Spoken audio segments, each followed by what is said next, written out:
rentetan cerita yang tidak berkesudahan daripada penceritaan ini berkenaan dengan petanda-petanda akhir zaman.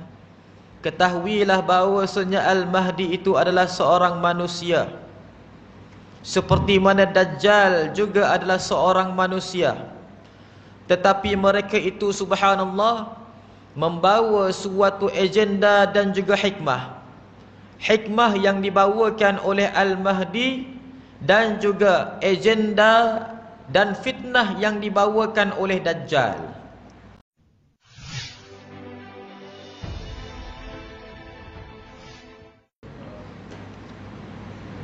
Alhamdulillahi Rabbil Alamin, wabihi nasta'in ala umuri dunya waddin, wala hawla wala quwwata illa billahil aliyyil azim. Subhanaka la nuhsi thana'an 'alaika kama athnayta 'ala nafsik, falakal hamdu hatta tarda, walakal hamdu idza radita, walakal hamdu qabla ar-ridha, walakal hamdu ba'da ar-ridha, walakal hamdu hatta tarithal arda wa man 'alayha wa anta khairul warithin. Subhanaka la ilma lana illa ma 'allamtana innaka antal alimul hakim. Rabbi shrah lana sudurana wa yassir lana umurana wahlul 'uqdatam min alsinatina wa yafqahu aqwalana. Allahumma salli ala nuril anwar wa sirril asrar wa tiryaqil aghyar wa miftahi babil yasar Sayyidina Muhammadinil Mukhtar wa alihil athhar wa ashabihil akhyar adada ni'amillahi wa ifdalih. Amma ba'd. Yang dimuliakan Tuan Pengerusi Surau, tuan-tuan imam, tuan-tuan muadzin yang bertugas di surau ini, barisan ahli jawatan kuasa, semua yang telah menjayakan segala program aktiviti-aktiviti pengajian-pengajian yang dianjurkan di bawah anjuran Surau An-Nur ini. Seterusnya hadirin dan hadirat, muslimin dan muslimat yang dirahmati, dikasihi, disayangi oleh Allah Subhanahu wa taala. Kita bersyukur kehadrat Allah Subhanahu wa taala limpah kurnia serta inayah yang telah diberikan, diagihkan, dianugerahkan oleh Allah Subhanahu wa taala ke atas kita semua pada hari ini. Dijadikan kita di antara umat Muhammad sallallahu alaihi wasallam yang dapat memakmurkan tempat yang sangat dimuliakan oleh Allah Subhanahu wa taala. Pada suatu waktu yang dijadikan oleh Allah Subhanahu wa taala salah satu waktu untuk kita beribadah kepadanya. Waktu yang dilipat kali gandakan ganjaran di sisi Allah Subhanahu wa taala dan juga dimustajabkan doa oleh Allah Subhanahu wa taala pada waktu ini. Waktu yang tidak pernah dipersiakan oleh orang-orang yang saleh, melainkan dimanfaatkan waktu ini untuk menimba ilmu dan juga menambahkan dengan amalan-amalan yang sunnah. Justru kita memohon kepada Allah Subhanahu wa taala, dengan adanya kita di tempat ini, mudahan Allah Subhanahu wa taala sentiasa menjadikan kita di antara umat Muhammad yang lisannya sentiasa berzikir mengingati Allah Subhanahu wa taala, yang panca inderanya diselamatkan daripada segala kemaksiatan dan juga kemungkaran kepada Allah Subhanahu wa taala.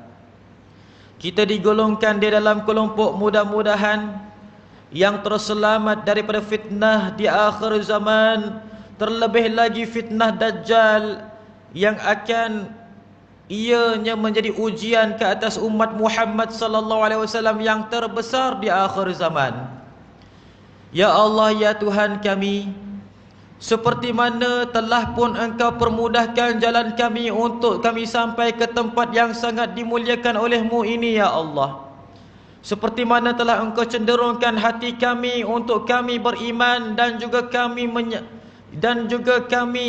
menunaikan salat dan mendirikan suatu kewajipan kehadrat-Mu ya Allah.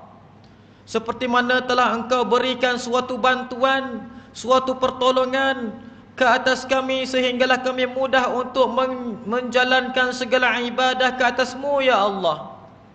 Bukakanlah juga ke atas kami selepas ini, sepanjang kehidupan kami, suatu jalan yang Engkau redai ya Allah.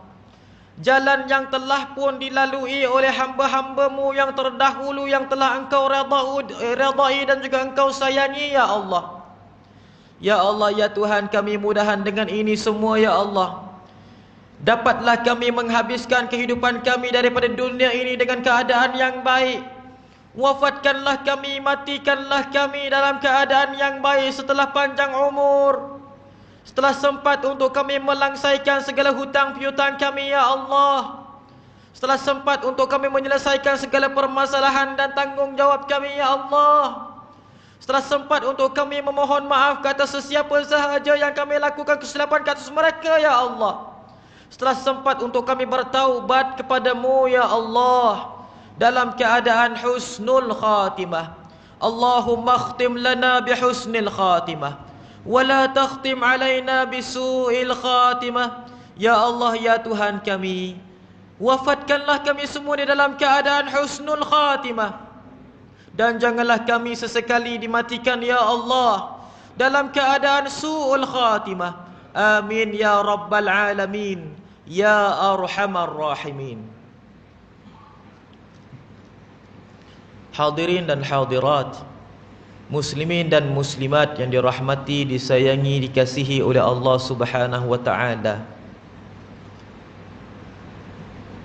Sukalah untuk kita pada hari ini menyambung kembali rentetan cerita yang tidak berkesudahan daripada penceritaan ini berkenaan dengan petanda-petanda akhir zaman yang telah pun kita berhentikan pada kemunculan Al-Mahdi Al-Muntazar di akhir zaman.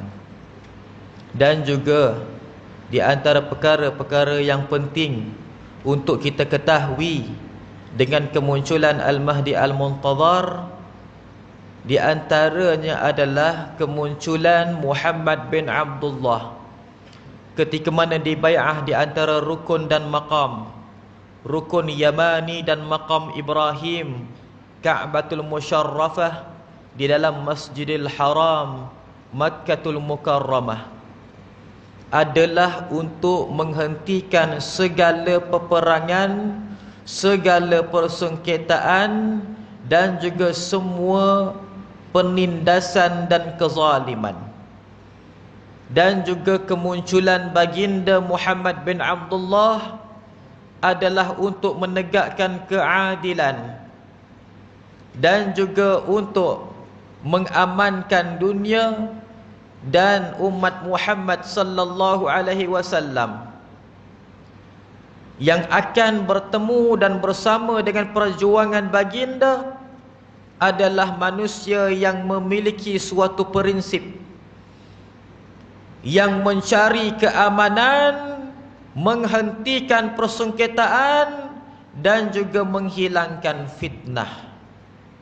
Hadirin yang dirahmati, disayangi, dikasihi oleh Allah Subhanahu wa taala, ketahuilah bahawasanya Al-Mahdi itu adalah seorang manusia, seperti mana Dajjal juga adalah seorang manusia. Tetapi mereka itu subhanallah membawa suatu agenda dan juga hikmah. Hikmah yang dibawakan oleh Al-Mahdi dan juga agenda dan fitnah yang dibawakan oleh Dajjal. Hadirin yang dirahmati, disayangi, dikasihi oleh Allah Subhanahu wa taala,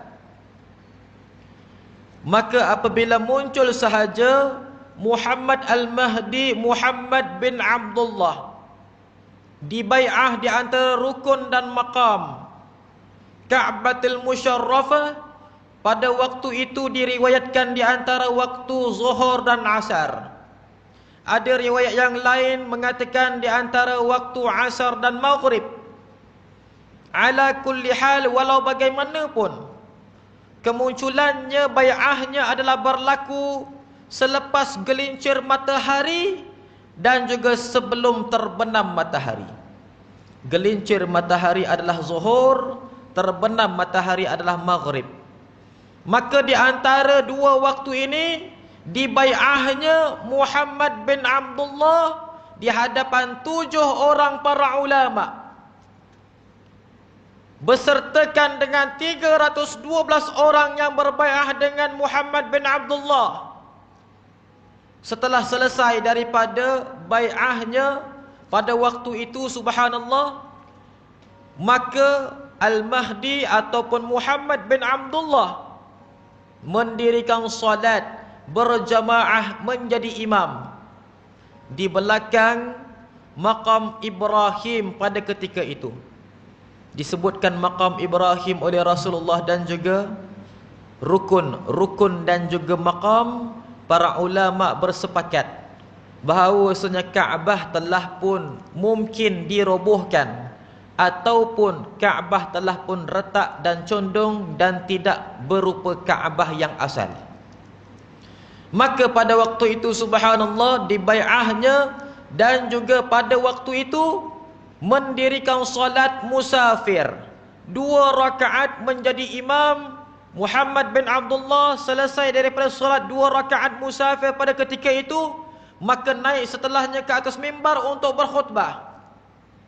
Hadirin dan rahmati disayangi dikasihi oleh Allah Subhanahu wa taala, seperti mana telah pun kita beritahukan bahawasanya personaliti Muhammad bin Abdullah ini sebelum dapat dibai'ah oleh sesiapa pada waktu itu adalah suatu personaliti yang tidak pernah menzahirkan sifat-sifat kewibawaan maupun sifat-sifat kepimpinan. Dia adalah seorang lelaki yang agak penakut, dan kata Rasulullah, amma fil lisanihi thuqul, adapun pada lisannya itu terdapat kata-kata yang berat, ataupun dia adalah seorang lelaki yang bila bercakap tergagap-gagap.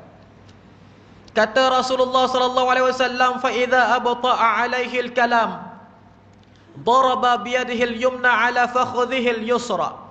Bila dia terlambat sahaja untuk berkata, maksud terlambat itu tergagap-gagap untuk berkata-kata, dia akan tepukkan tangan kanannya ke atas paha kirinya.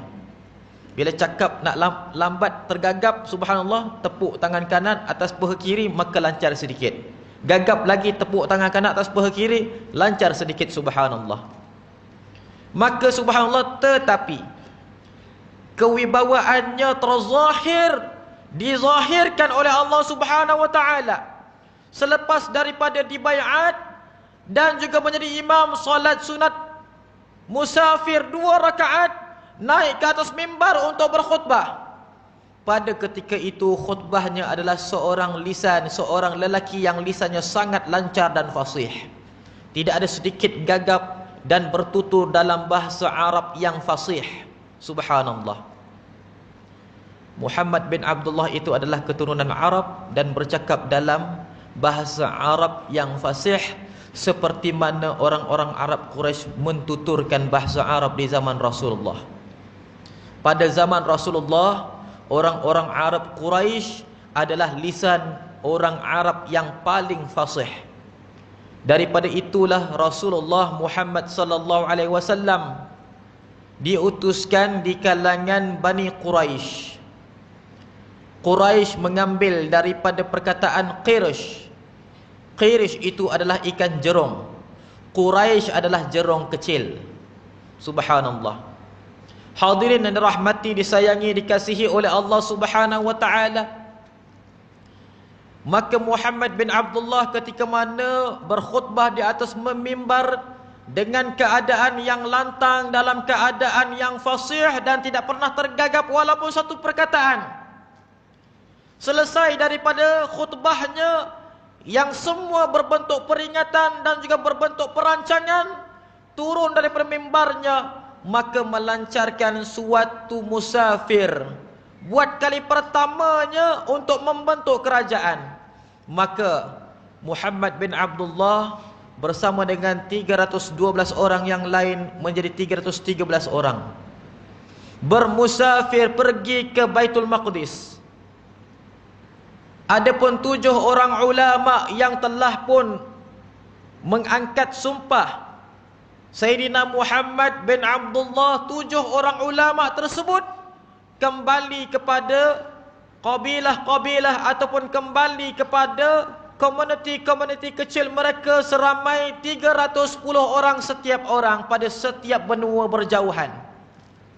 Lalu mereka subhanallah membentuk kerajaan cawangan yang ditadbir oleh setiap ulama tersebut menjadi khalifah pada setiap benua, yang dibantu oleh 310 orang yang mempercayai dan juga 310 orang yang beriman. Pada waktu itu 310 orang ini subhanallah, mereka adalah pemimpin, dipimpin oleh seorang khalifah pada setiap benua. Adapun setiap benua itu dalam dunia subhanallah ada 7 benua. Maka 7 orang para ulama mewakili setiap benua pada waktu itu. Dan setiap benua pada waktu itu bernaung di bawah seorang khalifah, pemimpin-pemimpinnya. Dan setiap khalifah pula pada setiap 7 benua tersebut mengambil arahan dan patuh kepada kerajaan induk, kerajaan pusat di Baitul Maqdis seramai 313 orang dipimpin Muhammad bin Abdullah. Maka terbentuklah kerajaan Al-Mahdi Al-Muntadhar di akhir zaman. Kata Rasulullah sallallahu alaihi wasallam, yuslihu amruhu bi yaumin wa lailatin. Dalam riwayat yang lain ada mengatakan bahwasanya yuslihu amrul muslim bi yaumin wa lailatin.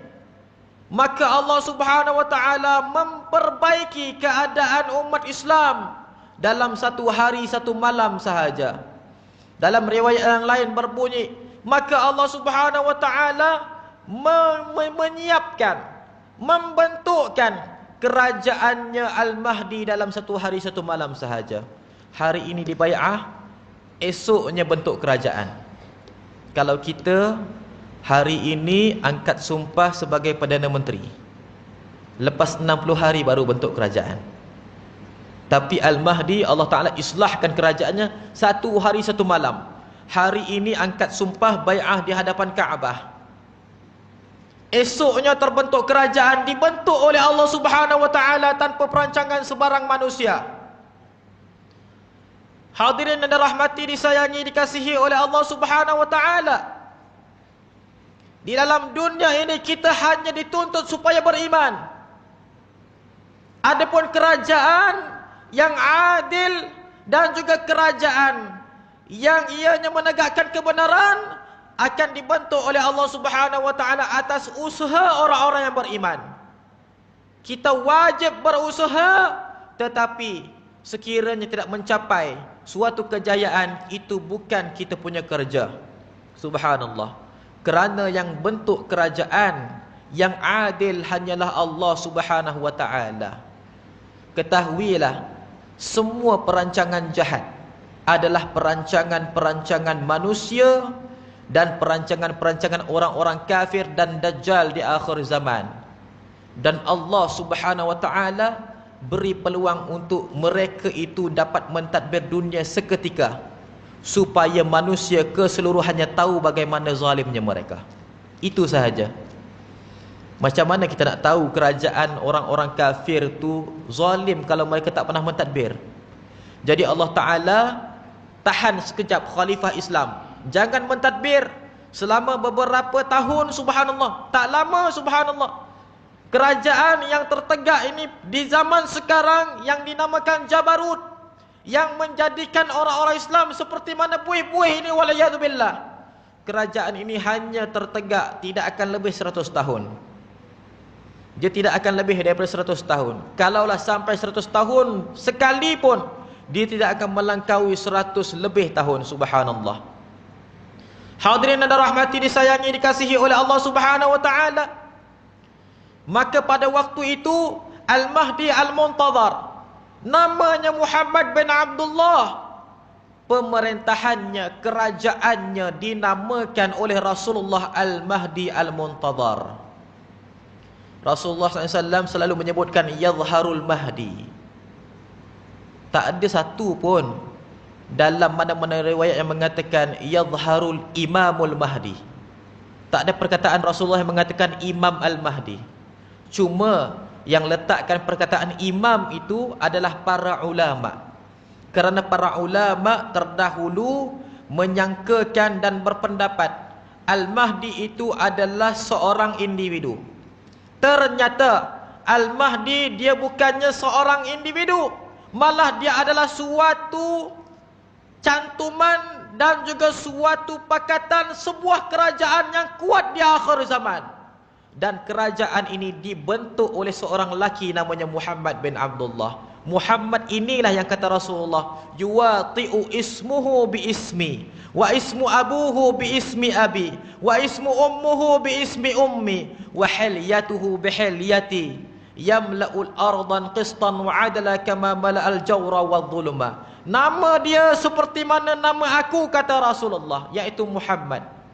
Nama bapa dia seperti mana nama bapa aku, yaitu Abdullah. Nama ibu dia seperti mana nama ibuku, yaitu Aminah. Dan penampilannya serupa dengan penampilanku, yaitu penampilan sunnah. Dia Muhammad bin Abdullah. Apa yang dia lakukan? Yamla'ul ardan qistan wa adla, memenuhi dunia. Maksud memenuhi dunia, memerintah dunia keseluruhannya. Seperti mana Nabi Daud, Nabi Sulaiman, Iskandar, Dzulqarnain pernah memerintah dunia keseluruhannya, begitulah Muhammad bin Abdullah lakukan di akhir zaman. Tapi bukan dia seorang. Allah Ta'ala bentukkan kerajaannya. Dalam setiap benua 310 dan lebih diketuai oleh seorang ulama yang menjadi khalifah pada setiap benua, yang patuh pada arahan kerajaan induk ataupun kerajaan pusatnya, subhanallah, yang diterajui oleh Muhammad bin Abdullah dibantu dengan 312 orang yang lain. Itu semua kerajaan dunia yang dipanggil Al-Mahdi di akhir zaman. Kata Rasulullah, Yadharul Mahdi, akan terzahir Al-Mahdi. Apa dia Al-Mahdi? Kerajaan di akhir zaman, khilafah di akhir zaman.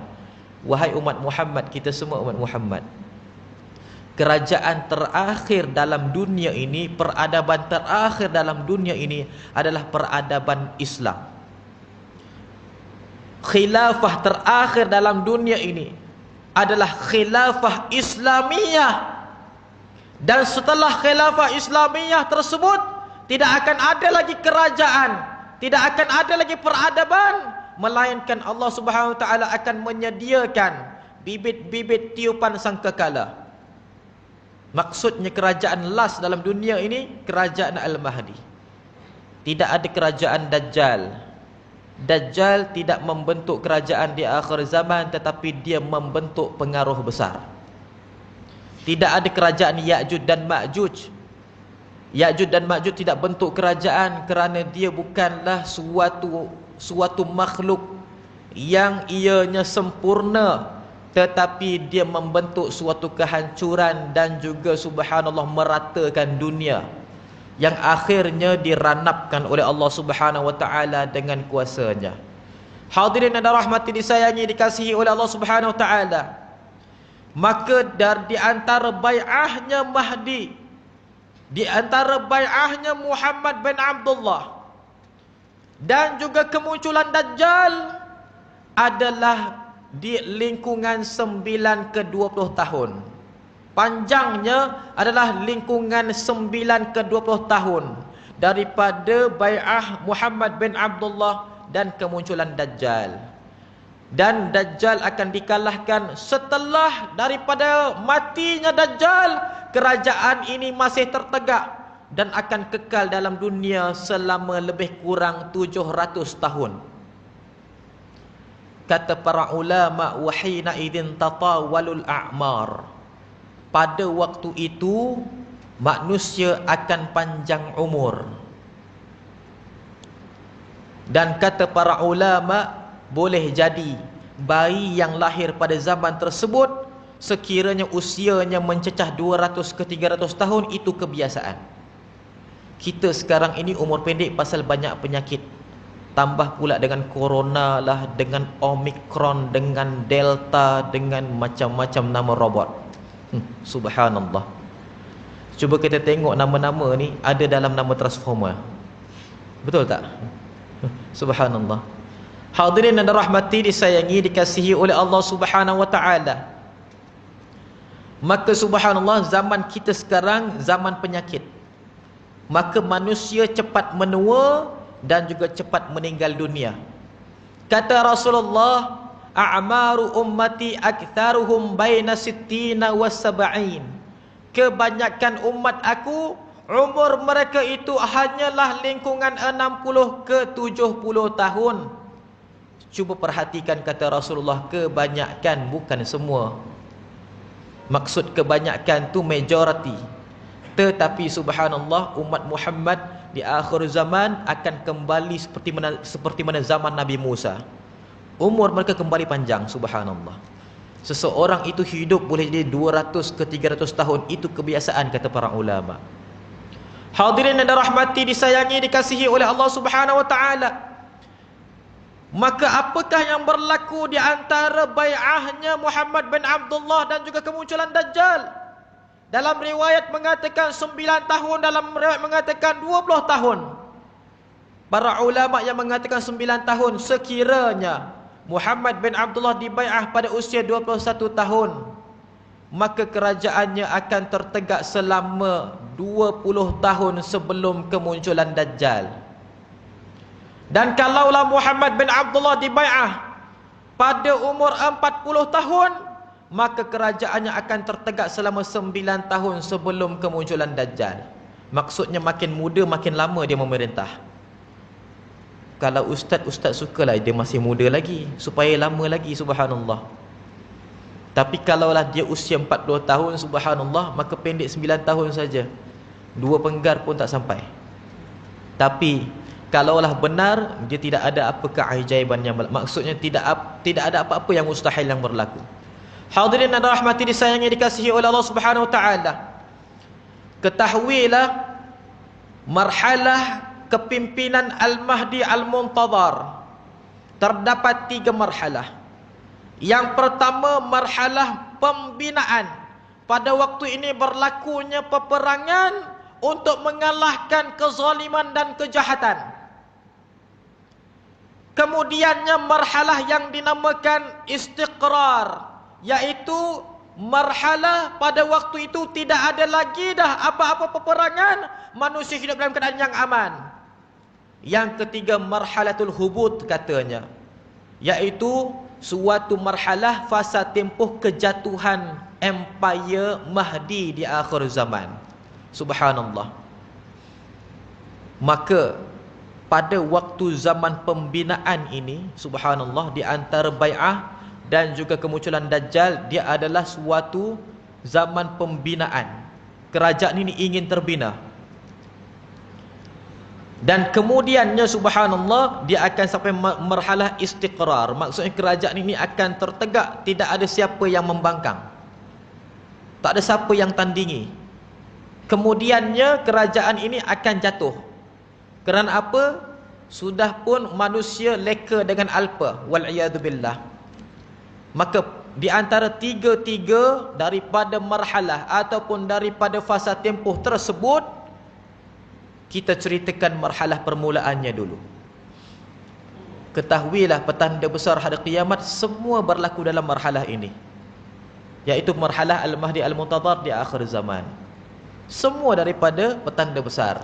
Hanya saja beberapa petanda sahaja yang di luar, itu pun sekejap sebelum berlakunya kiamat. Hadirin dan hadirat, muslimin dan muslimat yang dirahmati, disayangi, dikasihi oleh Allah Subhanahu wa taala. Maka apabila berlaku sahaja, tertegak sahaja kepimpinan Al-Mahdi Al-Muntadhar di akhir zaman, dalam kebanyakan hadis Rasulullah sallallahu alaihi wasallam menyifatkan kerajaan ini sebagai kerajaan Baitul Maqdis. Dan pada zaman pembinaan tersebut, kerajaan Baitul Maqdis subhanallah memiliki suatu pembangkang, yaitu kerajaan benua tanah Arab. Dan juga pada waktu itu terdapat kerajaan orang-orang kafir yang memerintah negara-negara orang-orang kafir, yang dinamakan oleh Rasulullah dalam sebuah hadis sebagai kerajaan kota Rom. Kerajaan Parsi tak ada waktu tu, kota Rom saja, subhanallah. Hadirin dan rahmati disayangi dikasihi oleh Allah Subhanahu wa taala. Maka pada waktu itu bila tertegak saja kerajaan Baitul Maqdis, yaitu Al-Mahdi di akhir zaman, maka mengislahkan 3 perkara yang tidak pernah terislah mulai zaman dahulu sehingga zaman sekarang. Yang pertama, mengislahkan, memperbaiki, memperelokkan, memperkasakan. Yang pertamanya ekonomi. Keuangan dunia kembali kepada tahap yang sangat baik pada waktu itu. Pada waktu itu dinar dan dirham dilakukan kembali. Manusia kembali menggunakan dinar dan dirham. Dan pada waktu itu subhanallah, semua harta kekayaan di dalam dunia subhanallah di bawah pemerintahan Al-Mahdi Al-Muntadhar dikumpulkan setiap negaranya. Ibarat negara kita ni hidup zaman Al-Mahdi sekarang ni. Contoh, kita ada Perdana Menteri, dan Perdana Menteri kita adalah atas dasar pemilihan kerajaan Al-Mahdi. Perdana Menteri ini akan memerintah Malaysia bukan lagi dengan pemerintahan demokrasi. Demokrasi dah pupus pada waktu itu, tidak ada lagi. Tetapi memerintah Malaysia dengan acuan pemerintahan Al-Mahdi yang akan memerintah di seluruh dunia subhanallah. Macam kita pada hari ini, kesihatannya kita ikut WHO, keamanannya ikut PBB, agamanya ikut OIC. Tak tahulah dia punya agak-agaknya hiburan ikut apa, mungkin ikut OMG katnya. Wallahu a'lam. Subhanallah. OIC itu apa, persidangan Islam. OMG, oh my god. Subhanallah. Hadirin dan rahmati disayangi dikasihi oleh Allah Subhanahu wa taala. Seperti mana yang kita hadapi di zaman sekarang, terpaksa akur dengan pemerintahan-pemerintahan yang wujud di zaman sekarang. Begitulah sebenarnya pemerintahan di akhir zaman yang diterajui oleh Al-Mahdi Al-Muntadhar. Kesihatan kita subhanallah akan dikonduktor oleh Al-Mahdi. Ekonomi dikonduktor oleh Al-Mahdi. Semua acuan pemerintahan ikut acuan pemerintahan Al-Mahdi. Subhanallah. Kita tak tahu apa nama-nama dia. Akan wujudlah subhanallah seperti mana zaman sekarang. Tetapi yang akan berlaku di zaman Al-Mahdi adalah 10 kali ganda, mungkin 100 kali ganda lebih baik daripada yang apa berlaku di zaman sekarang. Hadirin dan rahmati disayangi dikasihi oleh Allah Subhanahu wa taala. Maka pada ketika itu subhanallah tidak ada lagi dah orang yang miskin. Dihimpunkan negara kita ni, contohnya Perdana Menterinya himpunkan harta kekayaan aset-aset dalam negara kita semuanya, dan kekayaan tersebut dikembalikan ke Baitul Maqdis. Daripada Baitul Maqdis diagihkan kembali harta kekayaan dunia tersebut mengikut keperluan negara-negara, sehinggalah tiada satu negara pun kalau asetnya sedikit tidak akan mencukupi untuk rakyat. Aset sedikit rakyat cukup makan. Kerana apa? Diagihkan saksama oleh kerajaan Al-Mahdi Baitul Maqdis pada ketika itu subhanallah. Maka subhanallah pada waktu itu tidak ada lagi dah orang yang miskin. Orang yang miskin kata para ulama adalah orang yang kurang satu helai baju daripada orang lain. Itu sahaja tahap kemiskinan. Maksudnya waktu itu orang yang layak menerima zakat, orang yang kurang satu helai baju daripada orang lain. Yang lain semua ada, syarikat ada, kekayaan ada, emas ada, perak ada. Subhanallah. Maksudnya asnaf waktu itu adalah seperti mana orang kaya zaman sekarang. Orang yang kaya zaman sekarang, asnaf zaman tu. Subhanallah. Sampaikan manusia kalau jalan, tersepak bongkah di tengah-tengah jalan. Bila tengok bongkah tu rupanya jongkong emas, katanya, alah ni orang punya ni, aku dah banyak kat rumah. Subhanallah. Sampai ke tahap itu. Subhanallah. Tu yang pertama. Yang keduanya, mengislahkan sosial. Mengislahkan sosial kerajaan tersebut, sehinggalah semua umat Muhammad sallallahu alaihi wasallam tidak lagi ada yang tidak mengamalkan sunnah, terutama pada pakaian. Dan pada waktu itu sampaikan orang-orang yang bukan Islam pun tiru pakaian orang Islam, macam kita sekarang tiru pakaian orang kafir. Subhanallah, astaghfirullahalazim. Dan pada waktu itu subhanallah, semua pakaian-pakaian kerajaan, semua pakaian-pakaian rasmi ditukar dengan pakaian-pakaian sunnah yang sopan dan juga pakaian-pakaian yang melambangkan Rasulullah sallallahu alaihi wasallam. Sampaikan pada waktu itu subhanallah, orang kafir pakai serban. Macam zaman Rasulullah, orang kafir pakai serban. Subhanallah. Tapi bezanya orang kafir berserban, dia pakai tangkal. Subhanallah.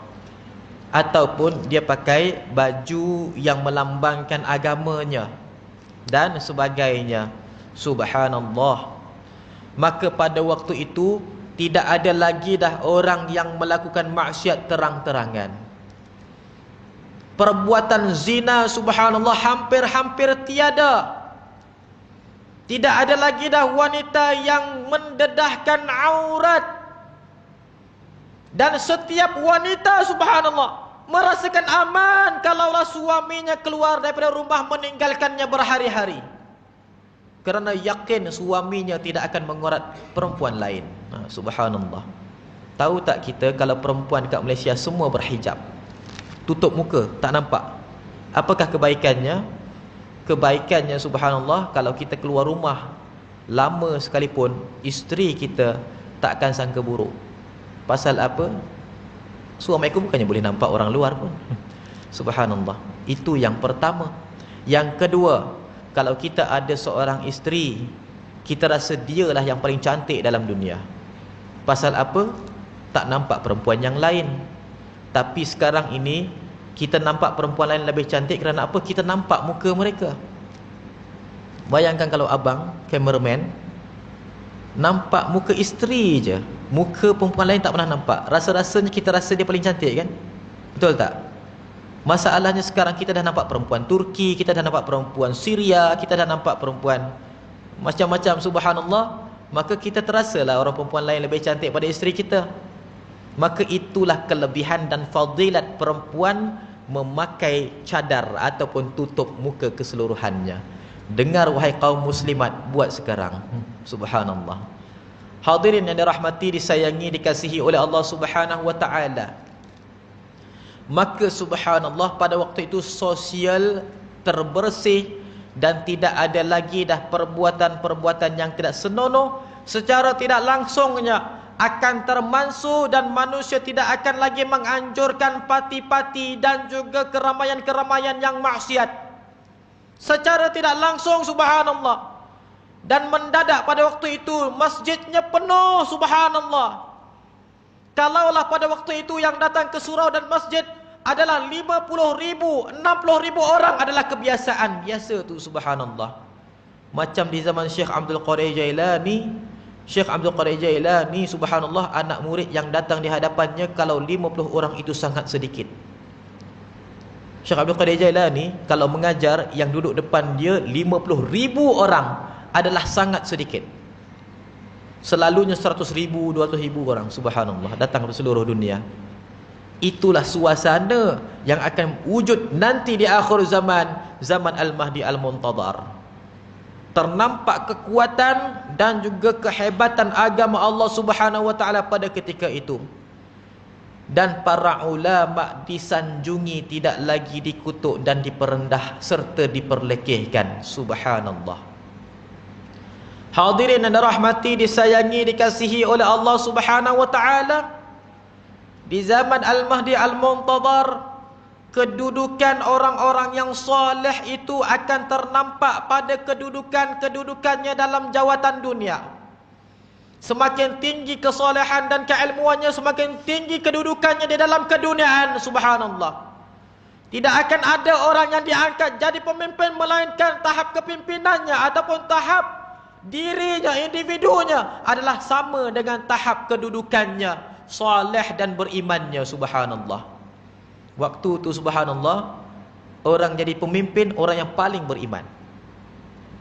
Dan benda ini subhanallah akan berlaku. Subhanallah. Zaman sekarang yang jadi pemimpin yang paling viral, ini zaman sekarang subhanallah, yang jadi pemimpin tu orang yang paling dikenali di zaman sekarang. Ilmu tinggi tak tinggi, iman tebal nifis, wallahu a'lam. Subhanallah. Ini zaman sekarang, maka kita akur. Iman sentiasa perlu tebal dan kita perlu sentiasa beribadah, tapi akur dengan suatu peradaban zaman di zaman sekarang. Usaha penting, tetapi kalau kita tahu ini bukan masanya subhanallah, maka tidak perlu kita ini subhanallah mempersalahkan ataupun kita ini subhanallah memperlekehkan yang lain. Hadirin dan dirahmati, disayangi, dikasihi oleh Allah Subhanahu wa taala. Yang ketiganya, Al-Mahdi Al-Muntazar mengislahkan politik. Sehingga kan umat Muhammad sallallahu alaihi wasallam pada waktu itu semuanya hidup di bawah satu panji-panji, yaitu namanya Islam. Tidak ada lagi dah Syiah, Sunnah, Salafi, Wahabi dan sebagainya. Tidak ada lagi dah mana-mana parti politik yang hijau, yang merah, yang oranye, yang sebagainya. Subhanallah. Semua umat Islam hidup dalam satu panji-panji, yaitu panji-panji Islam. Subhanallah. Adakah mereka tidak berbeza pendapat? Perbezaan pendapat tetap wujud, tetapi tidak sampai bergaduhan seperti mana zaman sekarang.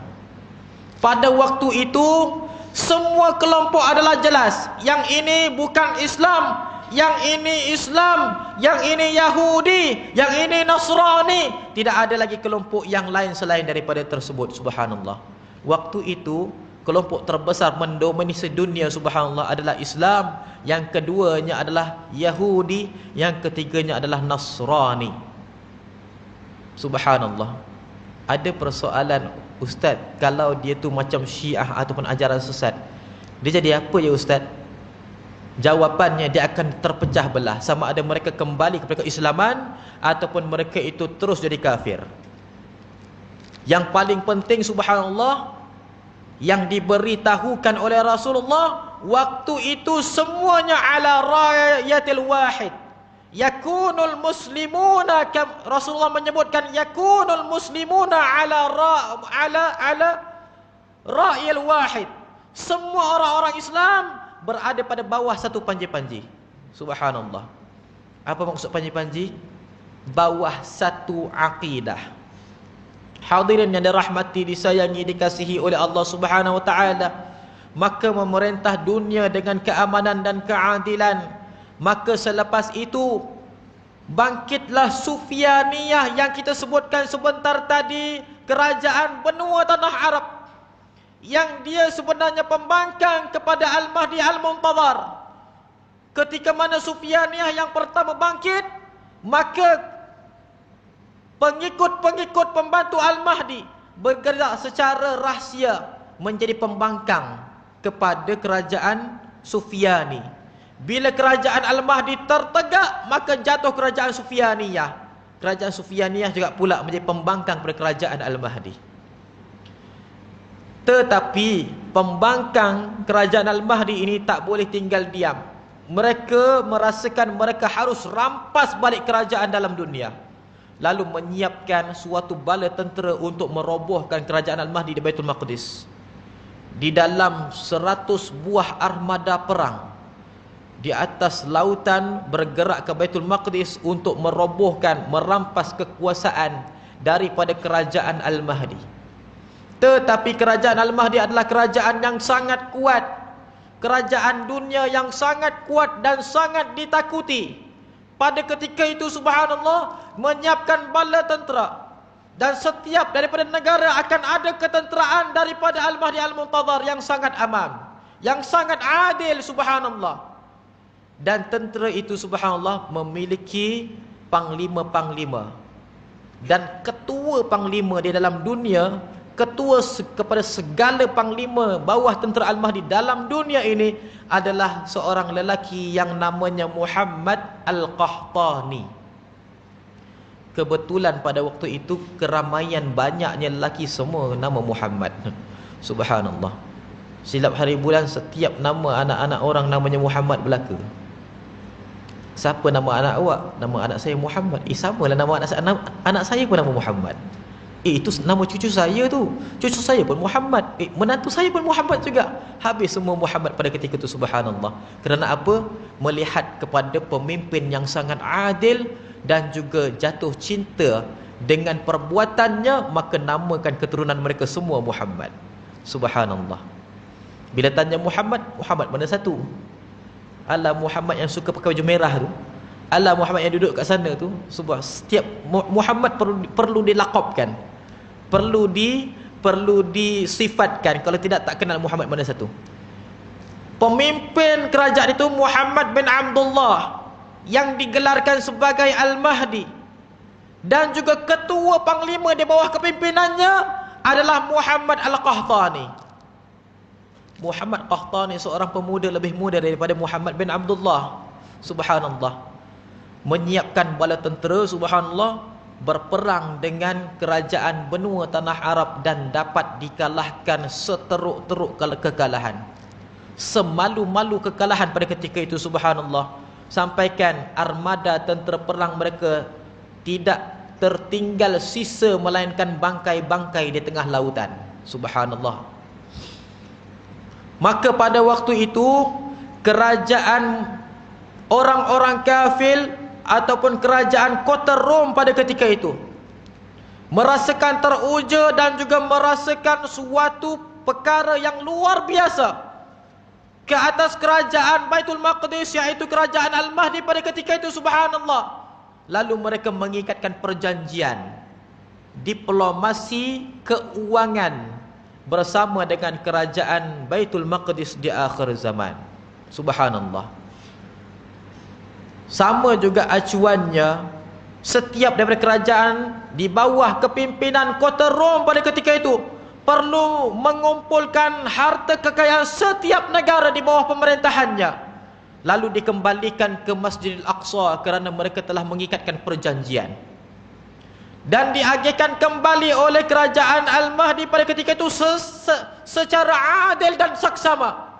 Sehinggalah kerajaan kota Rom pada ketika itu melihat negara-negara di bawah pentadbirannya semakin stabil ekonominya dan semakin kaya penduduk-penduduknya, maka mereka pun mengkhianati perjanjian.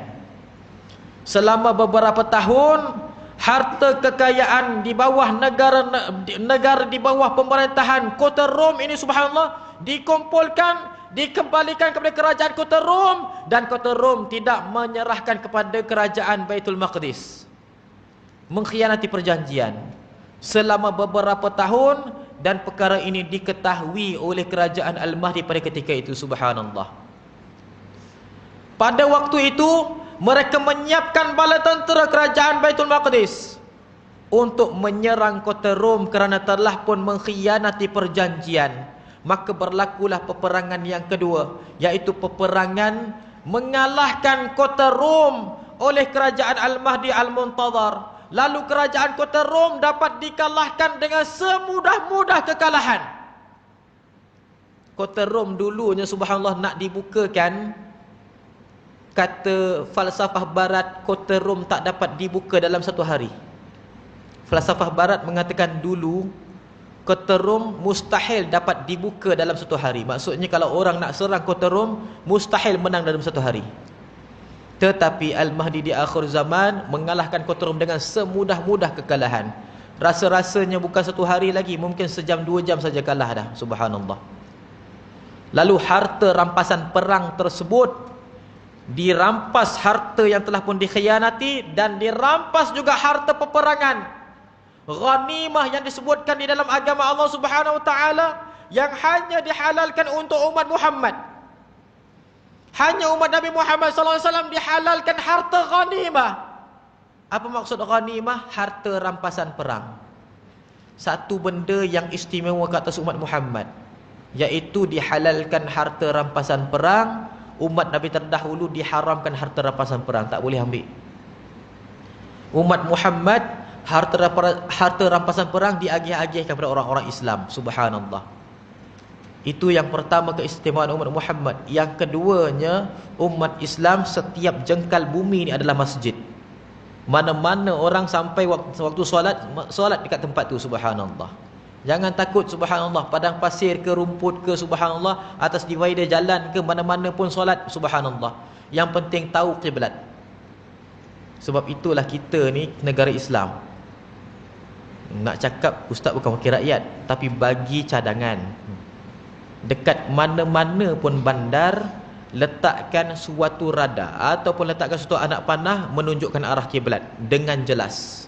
Subhanallah. Contohnya ahli qaryah ni, subhanallah, letakkan arah kiblat dengan jelas dekat tengah-tengah lapangan, supaya mana-mana manusia yang tak sempat nak solat dekat surau, mereka solat tengah padang, sebab tahu arah kiblat. Subhanallah. Dan kita juga negara Islam, dekat mana-mana tempat rekreasi, letakkan paip untuk wudu. Biarkan satu negara kita adalah musalla. Negara kita, subhanallah, taman rekreasi ke, muzium ke, padang bola sepak ke, panggung wayang ke, mall ke, tempat membeli belah adalah musalla. Tidak ada manusia, subhanallah, yang tercari-cari di manakah kiblat untuk mendirikan salat. Dan kita nak sebutkan, macam ini negara Islam sepatutnya, subhanallah. Memudahkan orang untuk ibadah, bukannya memudahkan orang untuk bayar tol saja. Sekarang ni nak bayar tol dimudah-mudahkan, sebab apa? Nak ambil duit kan. Subhanallah. Jadi subhanallah, kita ini sebagai pemimpin perlu mempermudahkan manusia untuk beribadah. Kalau boleh adakan tempat yang selamat dekat tengah-tengah lapangan, subhanallah, alat-alat ibadah untuk dipinjam. Kalau curi, subhanallah, Allah Ta'ala maha melihat. Subhanallah. Apakah dia? Kofiah, tasbih, kain pelekat, letak kat tempat yang selamat. Subhanallah. Dekat tengah-tengah lapangan. Supaya apa? Orang tidak ada alasan untuk tidak mendirikan solat. Walaupun tengah main bola sepak dekat tengah-tengah padang. Masuk waktu solat, subhanallah, terus buka tempat tu, ambil kofiah, subhanallah, ambil uduk, nampak arah kiblat, terus solat kat situ, subhanallah. Tak ada apa yang aibnya, subhanallah. Ini adalah negara Islam.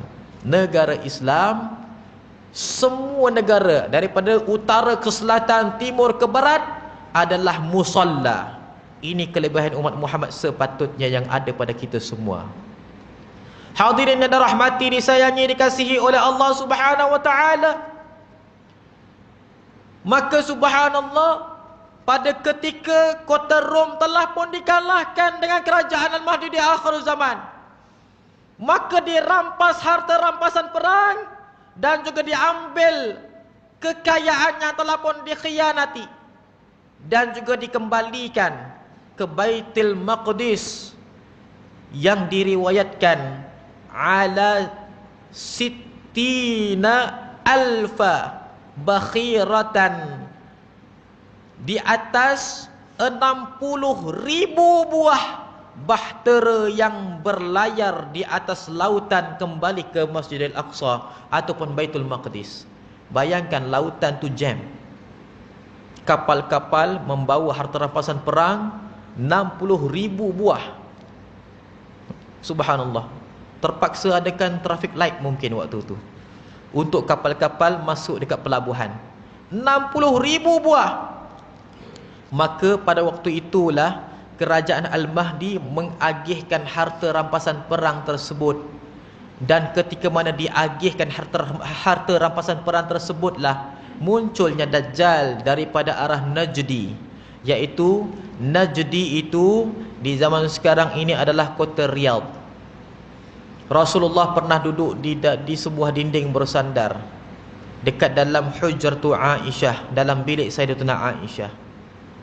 Adalah segelintir para sahabat duduk di hadapan Rasulullah. Lalu Rasulullah berdoa pada ketika itu, Allahumma barik lana fi syamina wa yamanina. Ya Allah, berkatilah kami pada bumi Syam dan juga bumi Yaman, kata Rasulullah. Para sahabat meminta pada Rasulullah, wa najidna ya Rasulullah, bumi Najd juga wahai Rasulullah. Kita sebut Najd, jadi susah nak sebut Najd, takut jadi Najib. Jadi kita tukar bumi Najd. Bumi Najd ini subhanallah, ataupun bumi Najdi ini, kata para sahabat, wahai Rasulullah, bumi Najd juga wahai Rasulullah. Rasulullah sambung terus ulang balik doa tersebut. Allahumma barik lana fi Syamina wa Yamanina. Ya Allah, berkatilah kami pada bumi Syam dan bumi Yaman. Para sahabat pun berkatakan, wa najidna ya Rasulullah, bumi Najd juga wahai Rasulullah. Rasulullah ulang lagi doa tersebut. Allahumma barik lana fi Syamina wa Yamanina. Ya Allah, berkatilah kami pada bumi Syam dan bumi Yaman. Para sahabat pun kata lagi, wahai Rasulullah, bumi Najd juga wahai Rasulullah. Para sahabat suruh Rasulullah doa untuk bumi Najd, tapi Rasulullah tak pernah doakan untuk tempat tersebut. Lalu Rasulullah bersabda, katanya, hunaka zalazila wal fitan min haitsu yatlu'u qarnu syaitan. Di sanalah, iaitu bumi Najd, yang akan berlakunya kepincangan dan pergolakan, dan disitulah akan munculnya tanduk-tanduk syaitan. Tahukah kita Musailamah Al-Kadzdzab muncul pada bumi Najd? Tahukah kita Muhammad bin Abdul Wahhab daripada bumi Najd? Dan tahukah kita kemunculan Dajjal di akhir zaman daripada bumi Najd? Subhanallah. Hadirin dan rahmati disayangi dikasihi oleh Allah Subhanahu wa taala, perkara ini bukannya tohmahan untuk negari tersebut, tidak. Tapi realiti, tengok sahaja zaman dah jadi apa dekat situ. Subhanallah. Kita bukan nak tohmah, bukan nak fitnah, tapi tengok sendiri dengan mata kepala apa yang telah berlaku dekat Riyadh, Arab Saudi. Hadirin dan rahmati disayangi dikasihi oleh Allah Subhanahu wa taala, kemunculan Dajjal tersebut di akhir zaman adalah ketika mana kerajaan Al-Mahdi sedang mengagihkan harta rampasan perang. Apabila harta rampasan perang telah habis diagihkan pada ketika itu, maka dunia keseluruhannya mendadak kaya raya. Dan segelintir umat Muhammad ataupun separuh umat Muhammad, orang-orang Islam, kembali alpa dengan kemunculan Dajjal. Pada waktu itulah apabila ditanya kepada seorang lelaki, Muhammad bin Abdullah ini pergi turun kepada masyarakat, bertanya kepada seorang lelaki, apakah yang kamu ambil di tangan kamu itu? Dia ambil segumpal emas. Apakah yang kamu ambil di tangan kamu itu? Lelaki itu mengatakan, inilah yang membuatkan aku menjadi Tuhan, katanya. Harta inilah yang membuatkan aku jadi Tuhan. Pada waktu itulah terengadah Muhammad bin Abdullah. Katanya, astaghfirullahalazim. Waktu itulah Muhammad bin Abdullah ketahui bahawa Dajjal akan muncul dekat benua tanah Arab yang namanya bumi Najdi. Sekarang ni Riyadh. Subhanallah. Nama pun Riyadh. Riyadh tu taman permainan. Apa maksud Riyadh? Taman permainan. Dalam ada kitab namanya Riyadhatus Sibyan, taman permainan kanak-kanak. Betul, subhanallah. Kita ni pergi keluar jogging namanya Riyadhah. Betul tak? Subhanallah. Riyadh tu taman permainan. Kita tak tahu taman permainan macam mana. Akhir zaman baru nampak permainan yang macam mana. Subhanallah. Hadirin yang dirahmati, disayangi, dikasihi oleh Allah Subhanahu wa taala. Untuk kita ceritakan tentang kemunculan Dajjal bagaimana dan bagaimanakah Al-Mahdi menangani kemunculan Dajjal dan fitnahnya di akhir zaman. Subhanallah. InsyaAllah kita akan sambung pada waktu yang akan datang. Bersiri kita ni, subhanallah. InsyaAllah kita akan sambung pada waktu akan datang. Dan mudahan subhanallah Allah Subhanahu wa ta'ala menjadikan kita sentiasa diberkati dan dipelihara sentiasa sepanjang tempoh kita terpisah daripada pandangan mata ini. Mudahan Allah Subhanahu wa ta'ala jadikan kita walaupun berjauhan daripada matanya dan juga jasadnya, kita berhubungan sebenarnya di dalam alam ruhani dan juga di dalam hati-hati kita. Amin ya rabbal alamin. Rabbana atina fid dunya hasanah wa fil akhirati hasanatan wa qina adzaban nar. Wa sallallahu ala sayyidina Muhammadin nabiyil ummi wa ala alihi wa sahbihi wa baraka wa sallam. Walhamdulillahi rabbil alamin. Minta maaf sekiranya ada tersalah kata, tutur bicara, terkasar bahasa, ada menyinggung mana-mana pihak yang berada di dalam surau An-Nur ini. Subhanallah. Akhir kalam, aqulu qawli hadha li wa lakum, wabillahi taufiq. Assalamualaikum warahmatullahi wabarakatuh.